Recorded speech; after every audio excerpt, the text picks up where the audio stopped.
हाथीदांत बिक्री कला बेले बंधायला माफिया 50 लाख टंकार दुईटी हाथीदांत बिक्री करुवा अभियुक्त को गिरफ करिछि एसटीएफ। बौद्ध जिला चरड़ा अंचल में हाथीदांत बिक्री करने को जाउथबा बेले प्रमोद परिडा नामक व्यक्ति को गिरफ करिछि एसटीएफ टीम। सूचना अनुसार एसटीएफ भुवनेश्वर अधीन डीएसपी रश्मिरंजन पट्टनायक नेतृत्व में इन्स्पेक्टर जीतू मोहन बसेरा स्थानीय चंद्रा पुलिस सहित मिसी चढ़ाऊ करते। बौद्ध तिलबंध छकरे अभियुक्त प्रमोद परिडा को गिरफ करा जायछि। हाथीदांत केउठु आनिला से नहीं तदंत करुछि एसटीएफ। बाघ चमड़ा छाल कहवा किंबा हाथीदांत एवं लाइव एनिमल्स मध्य ता प्रति एसटीएफ रो गोटे स्पेशल फोकस रही था सब बेले।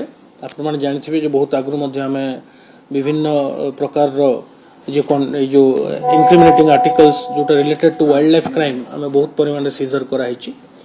तो एही क्रम रे हमर गोटे टीम जोटा वाइल्ड लाइफ क्राइम ऊपर फोकस करती से माने गोटे इनफॉरमेशन तांको पाखरे मिलथिला जे बौद्ध फॉरेस्ट डिवीजन रे बौद्ध सोनपुर बॉर्डर जो अच्छे बौद्ध फॉरेस्ट डिवीजन रे गोटे पेयर हाथी दांत तस्करी होची। एही इनफॉरमेशन को आधार करी एही सूचना को आधार करी हम गोटे टीम सेठी रेड करथिले एवं दुईटी हाथी दांत जबत करिवारे सफल हेतिले।